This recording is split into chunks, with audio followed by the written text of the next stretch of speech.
Hello everyone! I am here for the final video in my series of 100 life-softening books.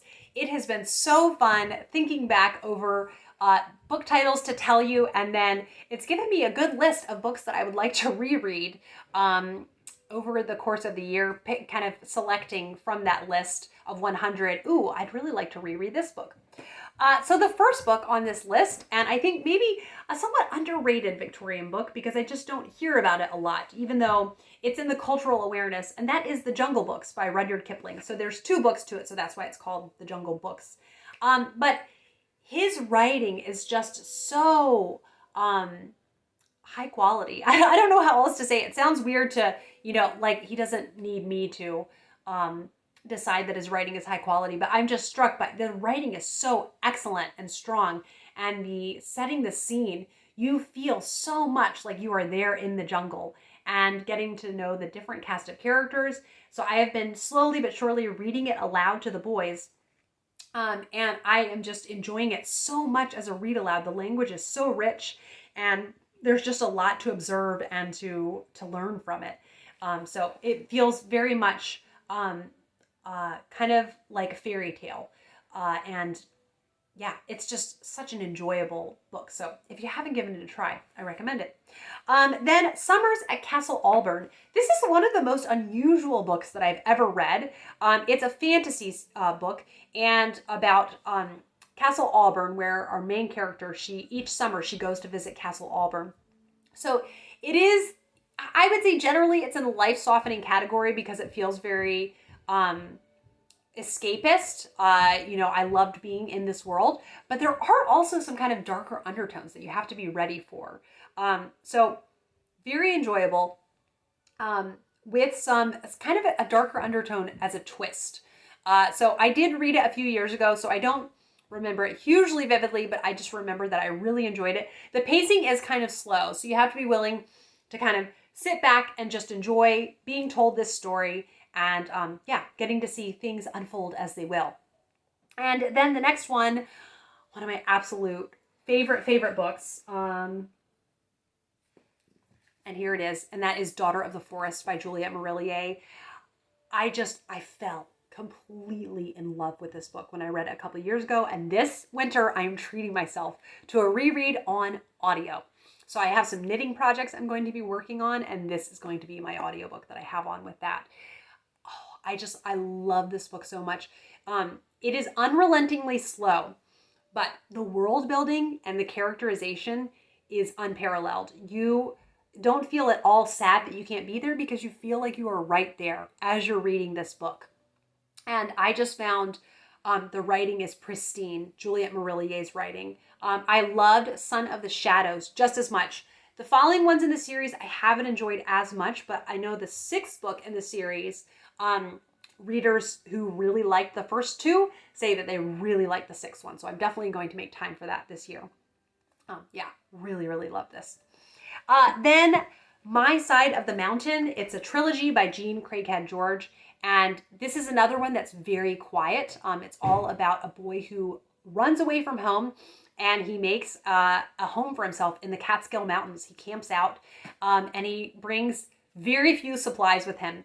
So it's very kind of pull yourself up by your bootstraps and surviving on minimal supplies. And I loved all the details of his daily life, just the things that he needs to do to survive and get by. It's really a beautiful portrayal of the landscape that he's living in. I would love to visit the Catskill Mountains sometime just after reading this series. It's so beautifully told. So yeah, highly recommend the My Side of the Mountain trilogy. Then Persuasion by Jane Austen. This to me is a very slow, unrelentingly slow and cozy fall book. It just feels very fall to me. And,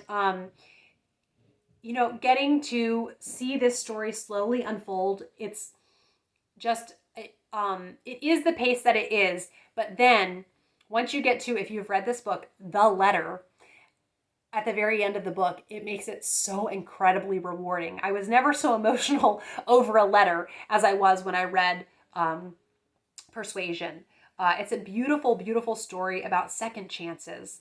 And when you think, for those that feel forgotten, And yes, so it's just so beautiful. I do feel so sorry for Anne because she's very misunderstood, but it is a very rewarding story to go through. Then a middle grade story, and that is When Hitler Stole Pink Rabbit. So this is a story that, because it's told through the eyes of a child who has a loving family, it feels very safe and warm. But it's about a Jewish family that has to flee Germany. And first they go to Paris. Eventually they end up in America. But it's them seeing their life with their family. And it has this really cozy and warm, intimate feel to it. And the different people that they get to know in their travels. And I just really loved getting to see how hard the parents work to keep their children safe and feel like they are loved, and in wanting them to thrive as much as they can in this really hard time. So I really came out of that book with so much admiration for the parents that the children didn't feel completely like their life was tragic because of it. They felt like they had parents that were fighting very hard for them. And the next one is Cider with Rosie by Laurie Lee. This is a very dreamy, lush memoir about childhood in the countryside in England. And told with such rich language. The writing is just delicious. You sit there just eating up all of the language.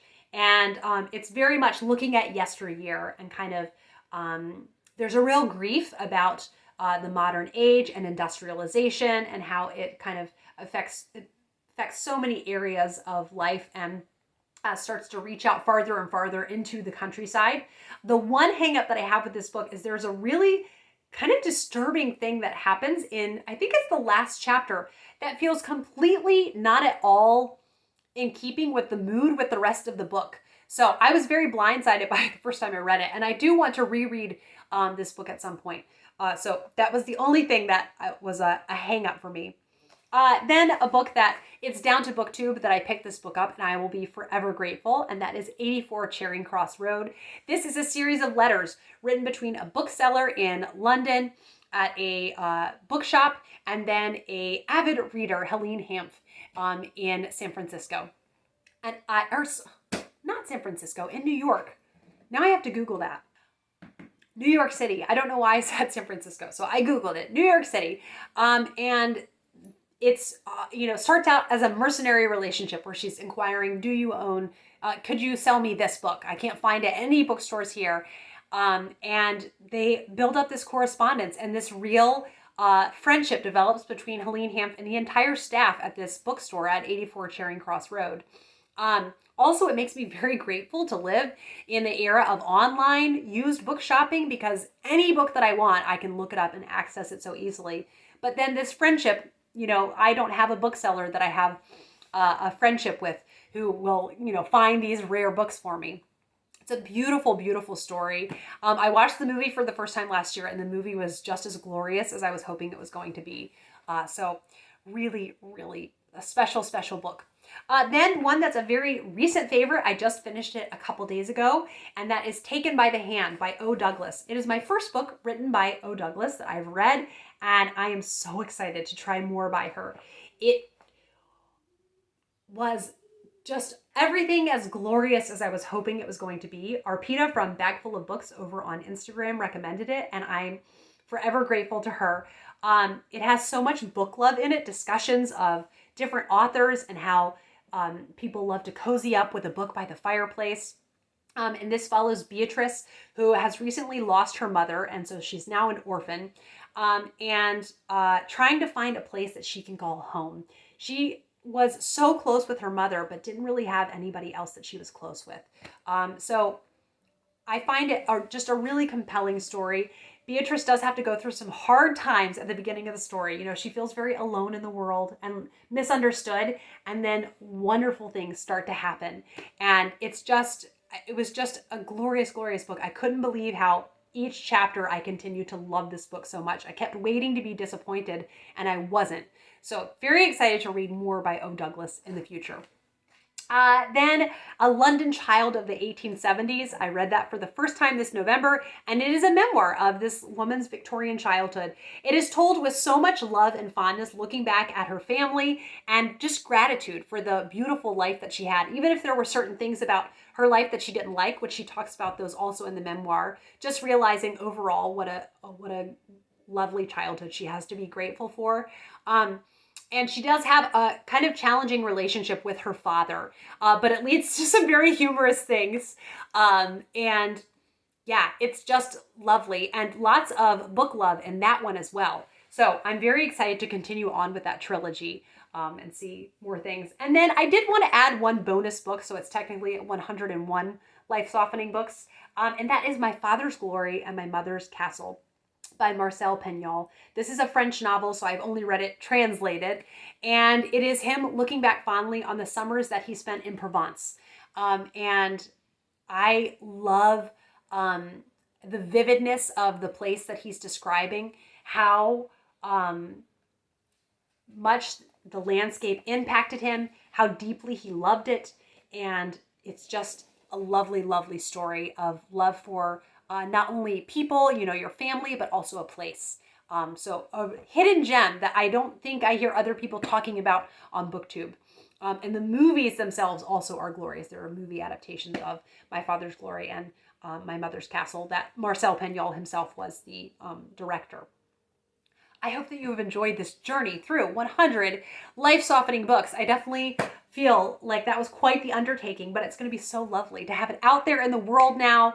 If you're looking for some comforting books, if things feel a little bleak, I hope that maybe books could be a comfort. Thank you as always for watching, and I will be back with another video soon. Bye!